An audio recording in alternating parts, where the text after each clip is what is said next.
and welcome to Creating in Color, sharing the creative endeavors of people of color. I'm your host, Kaybe, and today we speak with Corinth Boone, a prop FX and character designer who's worked on Jessica's Big Little World. How are you today, Corinth? I'm good, Kaybe. How are you? Doing great. It's good to be here. So, what is a prop FX and character designer? So prop designers work in animation pre-production, and we do basically like any objects that appear in the show and are like held or picked up or move around.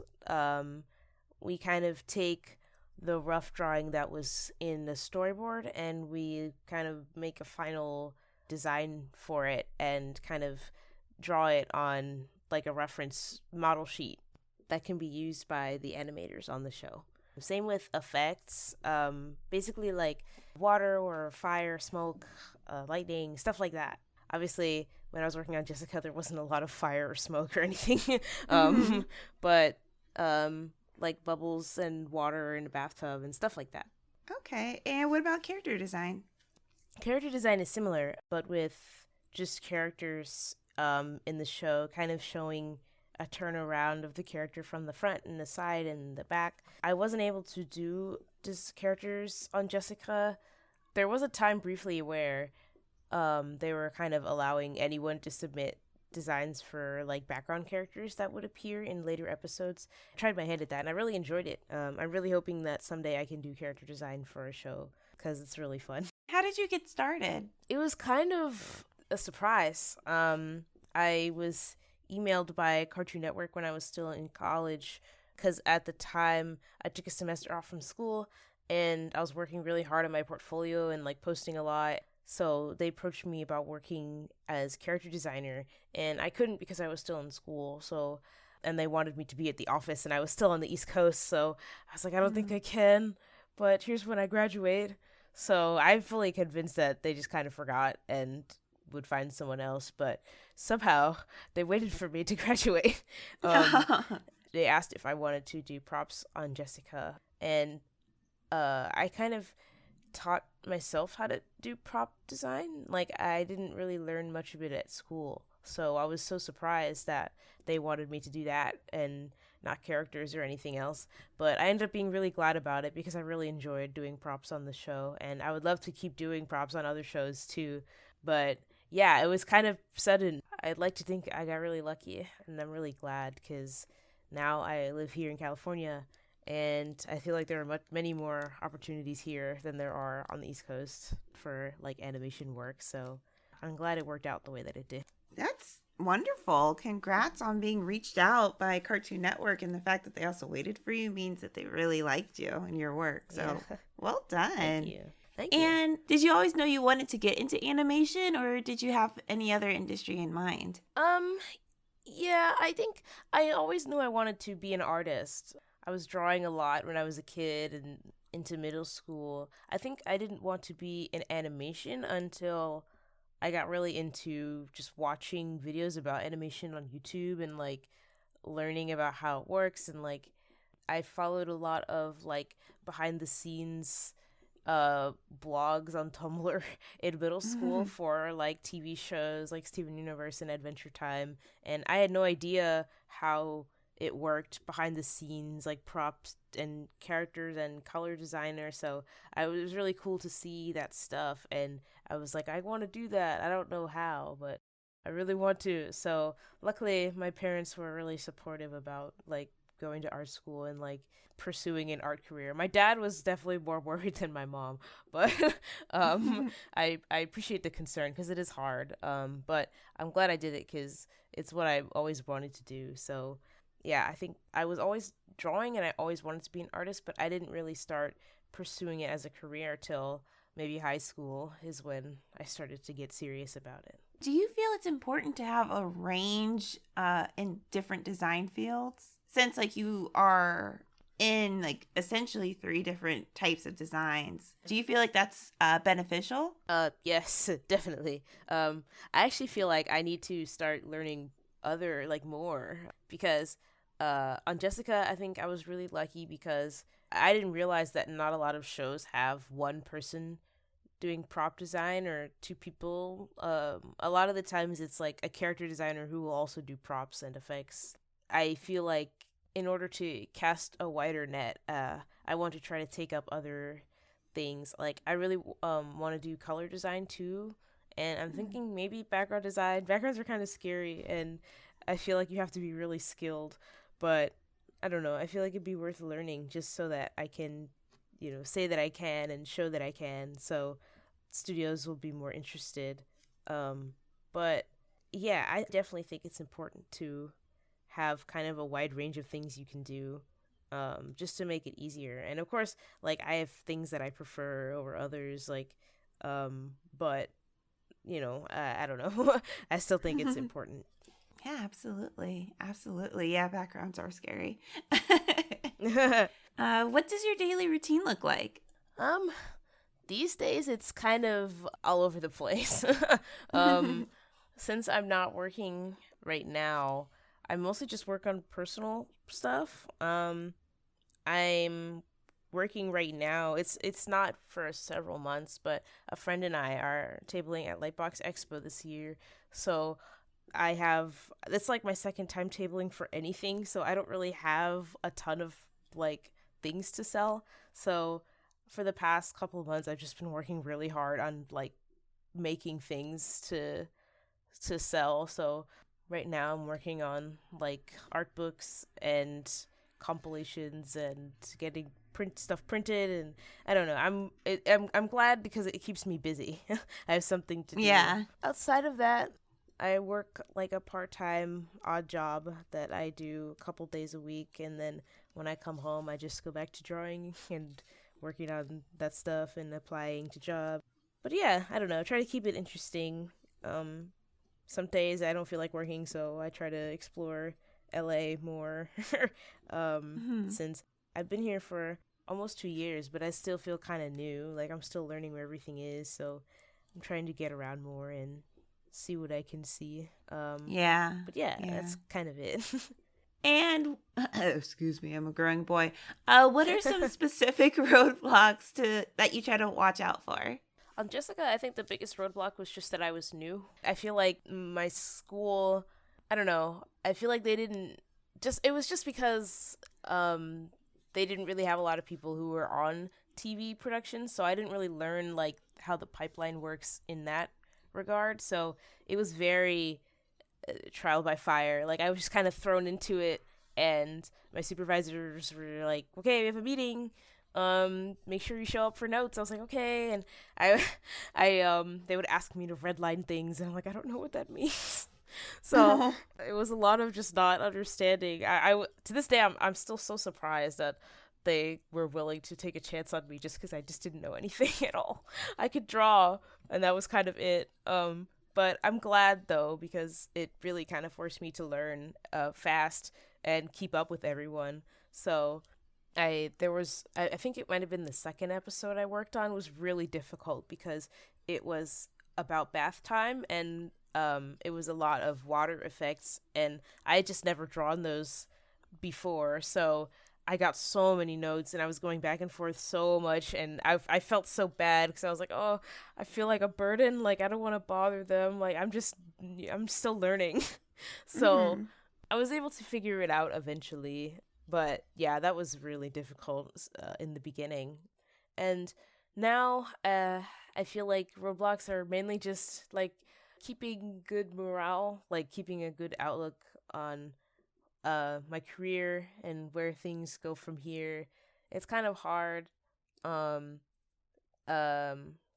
I'm applying so much and like it's not really going anywhere, which is like hard to hear, but I guess I try to make it incentive to work harder and improve so that things will get better from here, and just trying to keep challenging myself to improve, I guess, is something that I think about every day, where like how can I show that I have the skills that are required and stuff like that. But I try not to let it get me down. feel like you can't. So just keep going, I guess. Absolutely. Well said. Thank you. Just for everyone listening, what is redlining? Great question. It's like when it's kind of hard to explain without like a visual aid, but it's when you look at a design and it's usually outlined in black. Like the line art is done in black, but if there's a part of the design that is going to be colored instead of black, like the line art will have a different color, they want you to draw it in red instead of in black. So on Jessica, her eyes, sometimes there'd be sparkles in her eyes, and if you were to draw the like little highlight in her eye, like a little circle on her pupil to be the highlight, you would have to draw that in red so that the color designers know to make that outline like the color white or something instead of it being black. But yeah, I definitely did not know. I was like, what does that mean?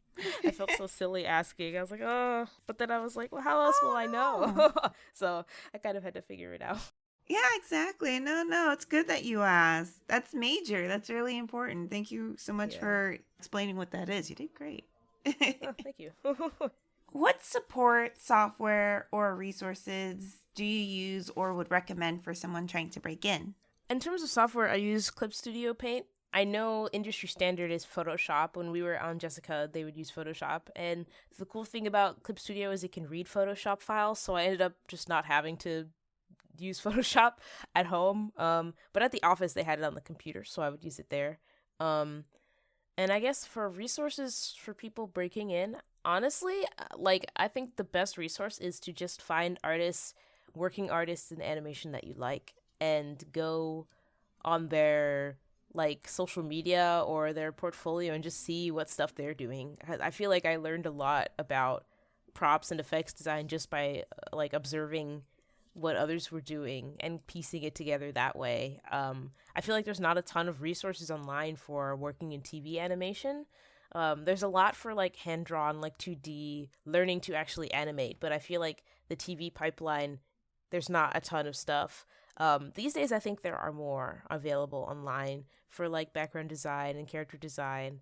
But I do think it's great how a lot of working artists today are willing to share how they do it and how it works on YouTube and social media, and I think it's a really great resource. So I would definitely recommend just looking at artists you admire and seeing what kind of things they have in their portfolio and how they talk about their day-to-day working at studios, and I think that's a good way to get a lot of information on how things work. And speaking of social media, as you stated earlier, Cartoon Network reached out to you via social media because of what you were posting. And you're very active from what I noticed, and also a major Sonic the Hedgehog fan. Respect.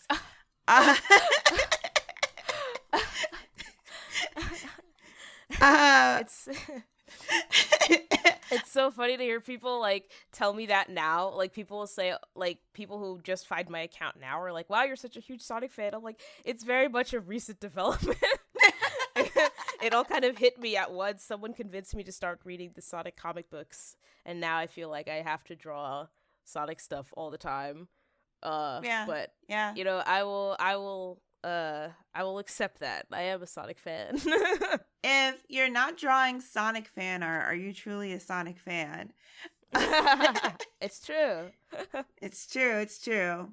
But on that note, not necessarily on the Sonic note, but the social media posting note, do you feel it's important to keep a constant social media profile and just presence for the sake of opportunity?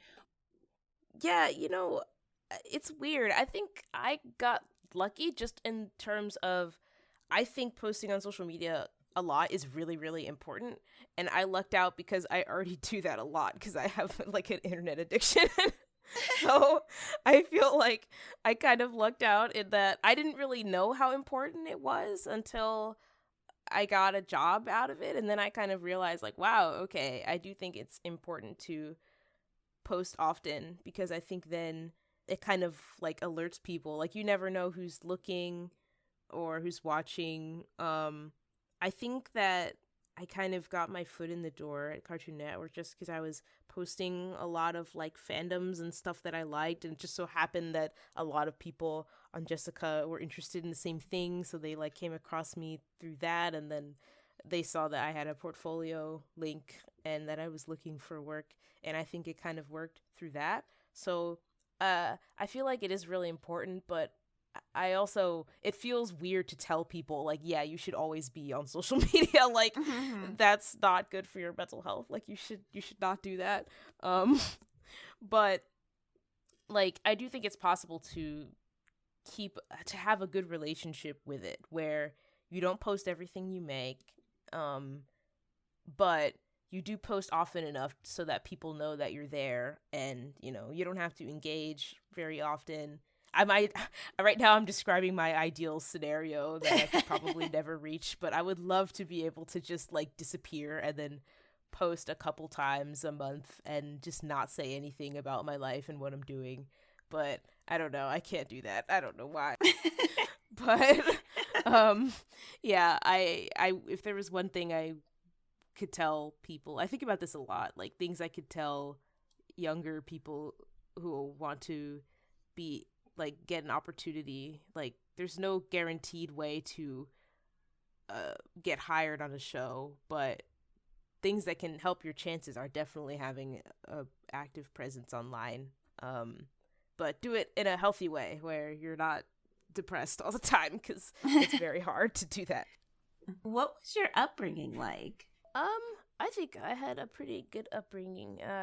I grew up in New Jersey, East Coast, and I had a younger brother and a dog and and my parents. And I was drawing a lot as a kid. Like even when I was in kindergarten, I was drawing all the time. And I grew up watching like Pokemon and anime. So of course I wanted to draw like that. So I would always use my allowance to buy how to draw anime books at Barnes and Noble, and I would study those. I still have them. They're at my parents' house. I have like 12 books. I have so many how to draw anime books.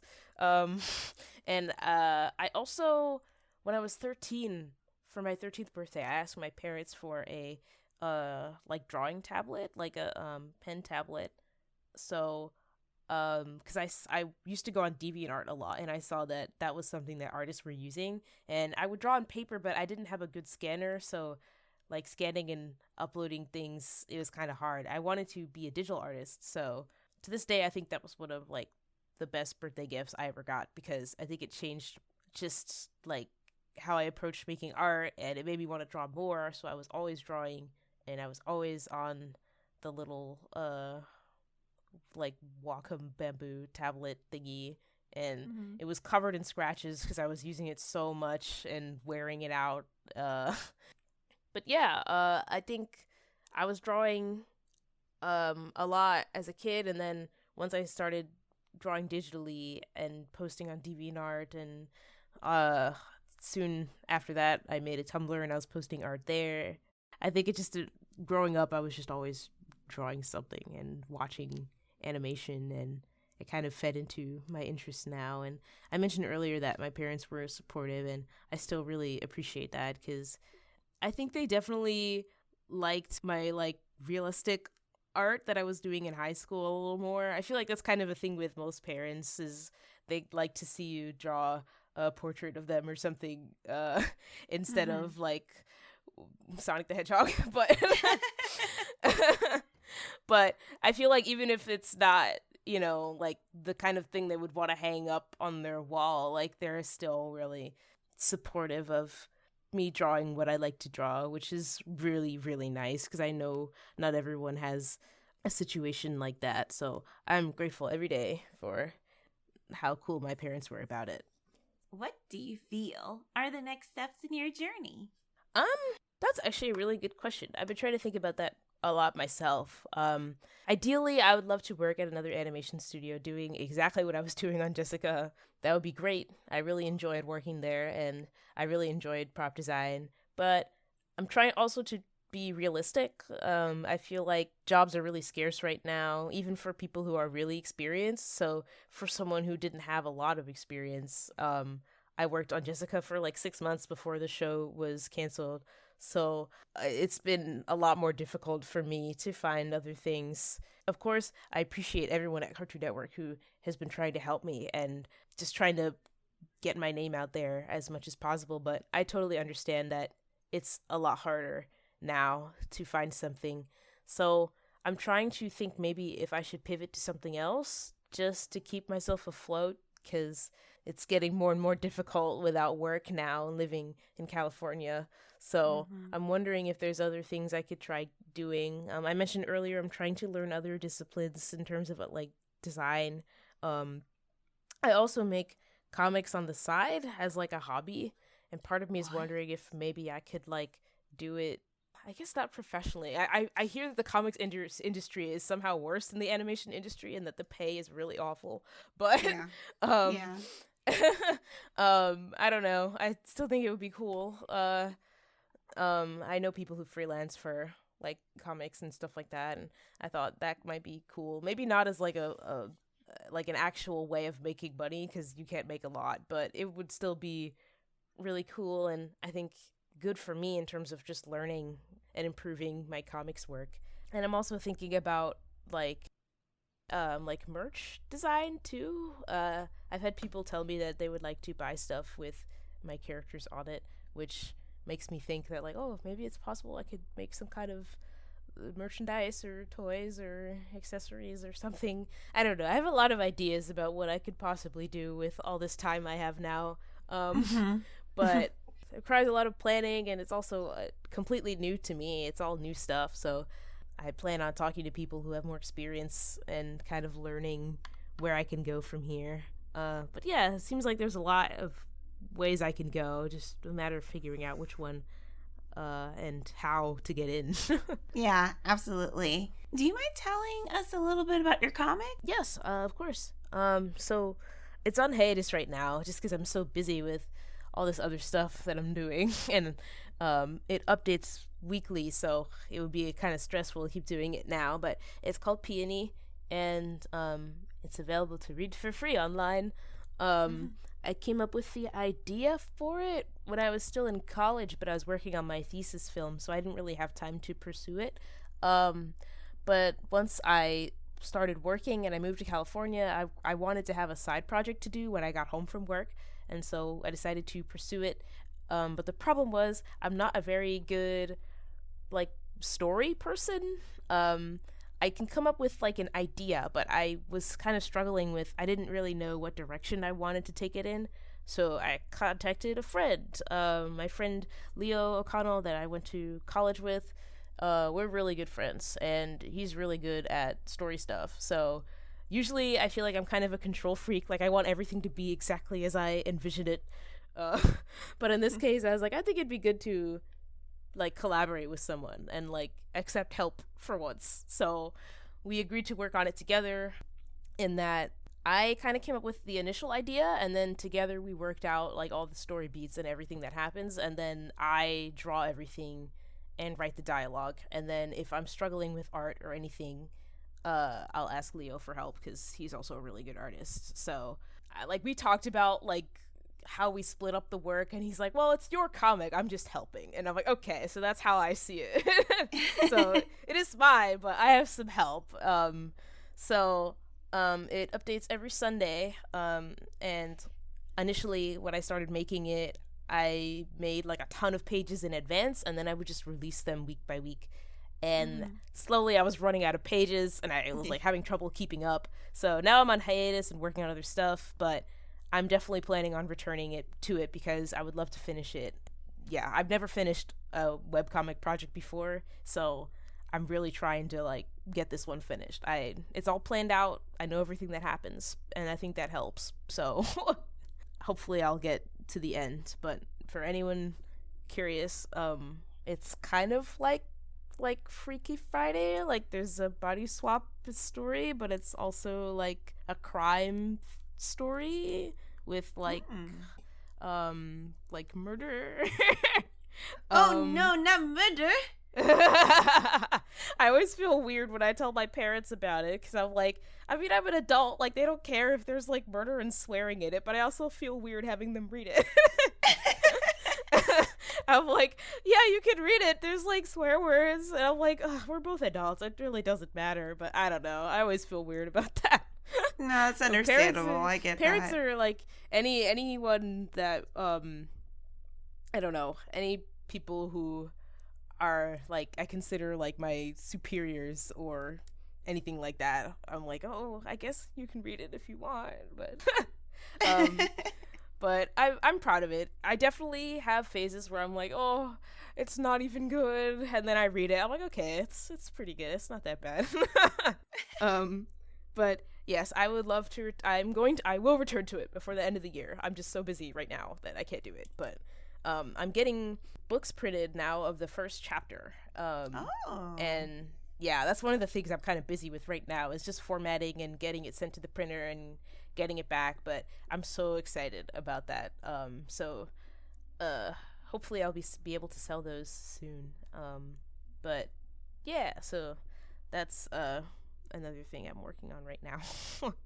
Wow, oh my goodness. That's amazing. Well, congrats on getting it printed. Thank you. It's all self-published, so hopefully congratulations nevertheless. Yes, thank you. Mm-hmm.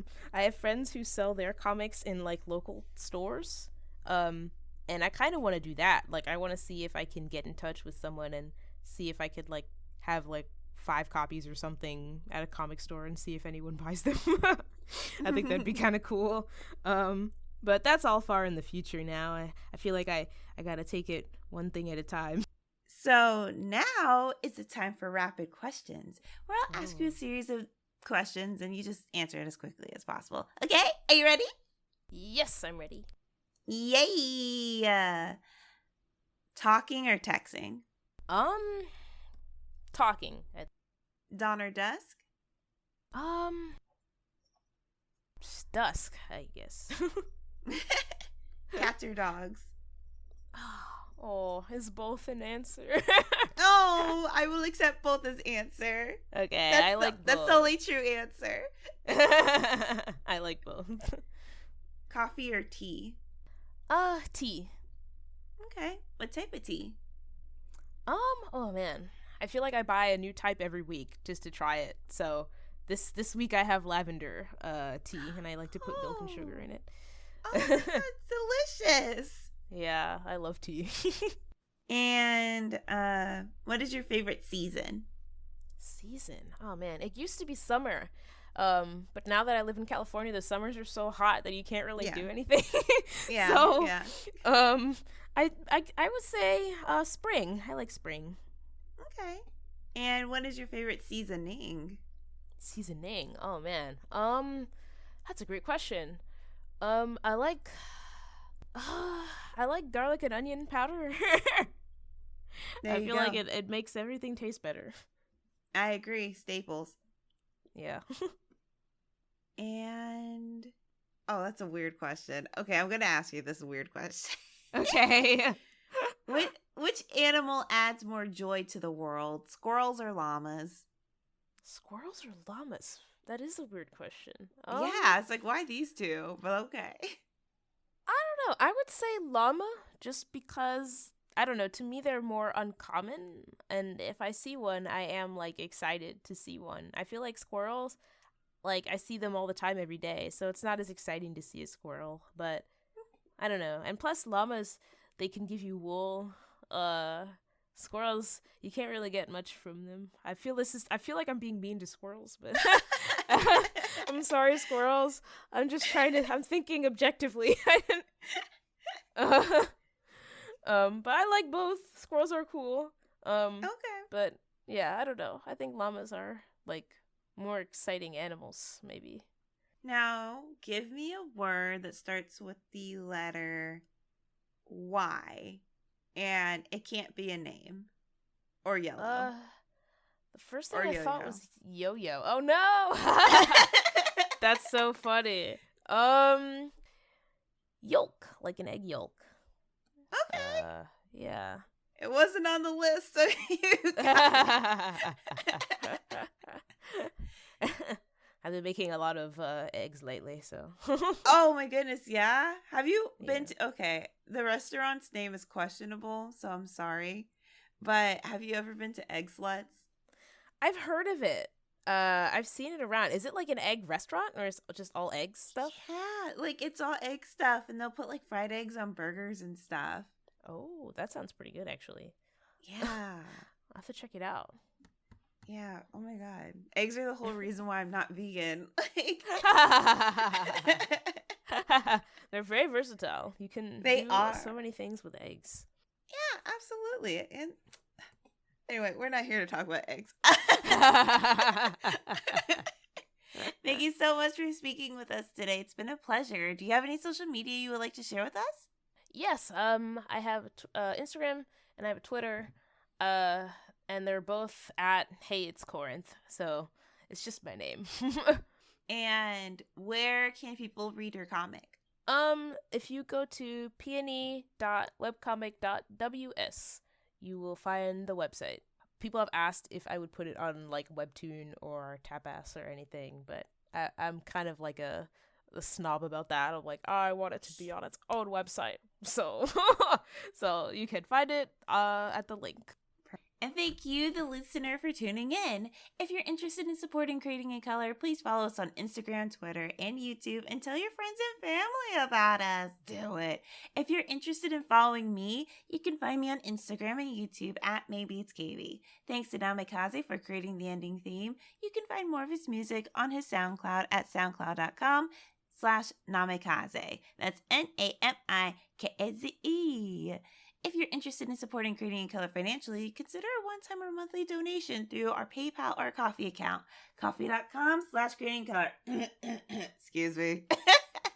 Or purchasing Creating in Color merch on Starring Studio. Links available via our link tree. Before we wrap up, do you have any departing words of wisdom for everyone listening? I guess this is like cliche, but if you're struggling right now, don't give up. I feel like all the time I'm always considering like, well, what if I move back in with my parents? Like, what if I don't know, do something else or go somewhere else? But I don't know. I feel like you'll never know if you don't keep trying. So keep trying. Well put. Thank you. Of course. Thank you for having me. I really appreciate it. I was very honored when you asked me to come on. So. Aw, you're so sweet. No, I really appreciate you agreeing to be on. So thank you so much. Well, thank you.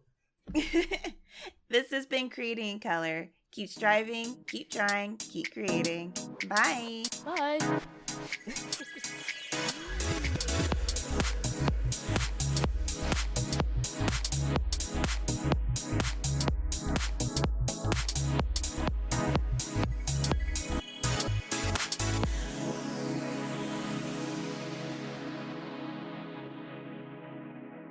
Hello, this is Editing Kaybe. Just wanting to pop in to give a quick update in regards to Creating in Color and episodes, I suppose. Creating in Color is going to be much more sporadic than it has been. It's been a wild ride doing a bi-weekly podcast, but it has proven to be a bit too much for me. I'm a team of one, so I haven't really been able to do some of the other projects that I enjoy doing. Creating in Color is just going to be a podcast that I sporadically update when I have episodes. With that being said, this episode is the last one I currently have scheduled and planned, but I do have some other ideas down the line, and I do have some other people that I'm trying to arrange interviews with, but it just won't be on a consistent bi-weekly schedule for I'm not sure how long, but I appreciate everyone taking the time to listen. And even if you are listening to this update right now, I don't know how many people dipped during the ending theme, But if you're listening to this, I appreciate you. Or even if you're not listening to this, hey, I guess either way, what am I saying? I don't know. This is unscripted. But if you want to keep up to see when there are new episodes or any other additional updates, just again, follow Creating Color on social media. If you want to see what these so-called projects that I'm working on, make sure to follow me on social media at maybe it's Kaybe. And yeah, I'll see you then, or see you later, or see you next time, I guess. But until then, keep trying, keep striving, keep creating. Bye.